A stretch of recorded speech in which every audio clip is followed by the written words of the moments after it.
Hey you guys, it's Moonlander back with another horror game review. And today we're going to be looking at the game called Prey.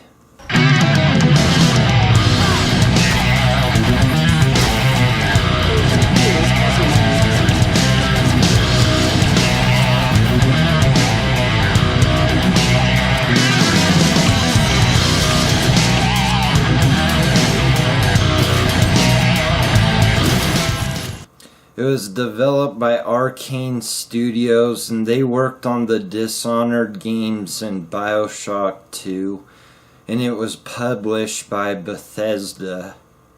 So in Prey you play as Morgan Yu, and there's no real customization to your character. You either pick a male or a female.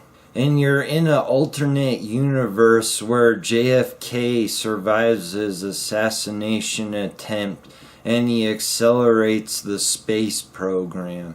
The increased space activity draws attention of an alien life force, and Earth is attacked.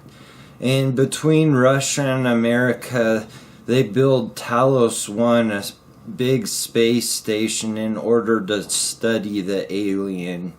The year's 2035 and you're aboard Talos 1 and you're performing tests for these doctors, and they don't really seem too pleased with the results, which I thought was interesting. Okay, Morgan, listen carefully. I'd like you to do your best to hide in this room. Take your time. Relax. Think it over. No, I'm kidding. You only have 9 seconds. Hit the red button when you're ready to start.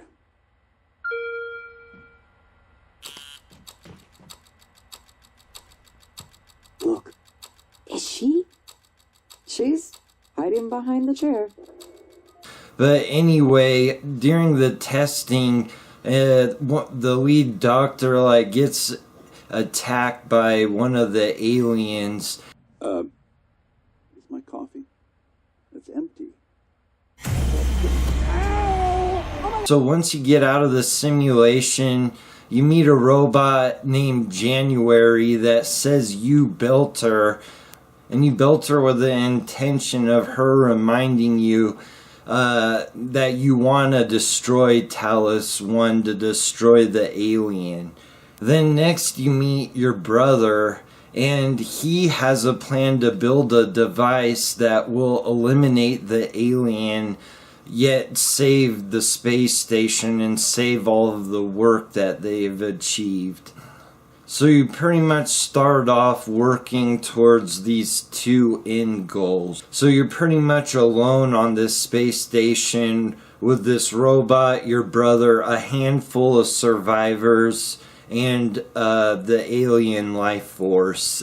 So the things I liked about this game is I definitely liked exploring Talos 1.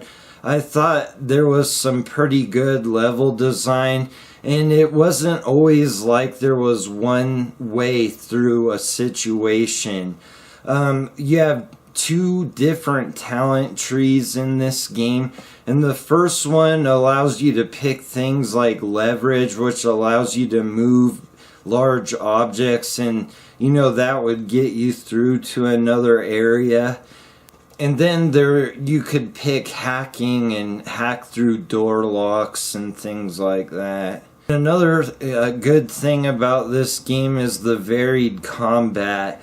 All of the weapons you obtain take a different play style, and the main interesting gun that you get that you can use as a utility is called a glue gun, and it basically shoots out slime balls that you can either use for platform jumping or to basically incapacitate an enemy. And then you get a handgun and a shotgun, which the shotgun is what I used the most. But other than that, you get a wrench, a couple other guns. There's 4 different grenades that all do different things, like gather and distract the alien, or they cause a recycling implosion that provides materials you need for crafting. So this game has crafting as well, where you can craft ammo, weapons, which I'm not really sure why you'd want to do that, because you find more than one of each weapon type throughout the game. But you can also craft med packs and radiation cures and things like that. And I thought the talent trees in this game were really cool. The second one you didn't get until you had progressed through the game, maybe about a third of the way through. But anyway, it had like psychic abilities, and basically you could do attacks with it, or telekinetic powers, or mind control and things like that. And the first talent tree you get had like the leverage and hacking, but it also had like increased weapon damage, inventory space, and more traditional types of talents to choose from. And I found it exciting to unlock these talents, and there was always one I was waiting to get the resources to unlock throughout the whole game. And I think another great part about this game is it was challenging and it required you to think. Each encounter you wanted to take on, trying to save as much as your resources and prevent your health or suit integrity from dropping. And I feel like the game provided enough ways of making this a type of game that you can play it the way that you want to play it. Okay, so the things I didn't like about this game is I found the difficulty to be a little odd. When I started off the game, I felt like I had plenty of resources, and the materials to unlock talents were plentiful. And they do give you side quests and main story quests. And after, I don't know, about a quarter or a third of the way through the game, I started struggling with every encounter because I was so low on resources. And side quests would pop up, and I didn't want to do them because I didn't think they'd be worth the resources in order to make your way to that objective. And the game was really tough. I died a lot in the middle of the game. Then towards the last third of the game, probably, it became easy again, and I don't know if I had just adjusted and was more careful with my resources, or the game just was made in a way where the middle of it, the resources become harder to find. And why that is, I don't know. Maybe I would have been better off if I had done the side quests, but I truly felt like after completing one or two that I didn't really gain resources from doing them. And another problem is it starts off interesting, like you want to know what's going on, like why you're being in a simulated environment, and you know what these aliens are doing, and if there are any other survivors. And it starts off, you know, and you're real interested. But it isn't long after that, like, I just didn't care. And I really felt like the story was lacking, in my opinion. I had no connection to the character I was playing. And come to find out, when you finish the game, your ending is based on whether you did these side missions and helped these people that wanted your help.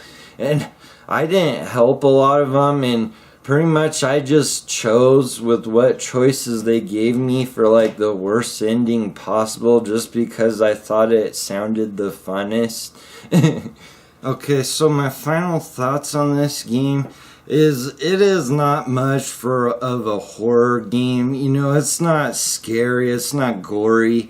It may have been tense at some parts, and I guess the alien is supposed to be scary, and it kind of was. It's kind of a survival horror, but if you're looking for a horror game first, this might not be for you. But I definitely think it's a decent game and worth playing, and I think depending on how you play this game, you could have 15 to 30 hours on a playthrough. I think it said I spent 18 and I skipped a lot of the side quests, so I probably could have gotten more fun out of it if I had tried to do them. So I definitely think this game is replayable. I could see, after a break, retrying the game on a harder difficulty and trying different ways of playing it and unlocking different talents and trying to change my gameplay. But I will say I'm not really all that excited about seeing a different ending because I just didn't really think much of the storytelling in this game, and the characters weren't really memorable. So I'll give this game a 7 out of 10. Alright you guys, thanks for watching, and please like, comment, and subscribe. I'll see you on the next video.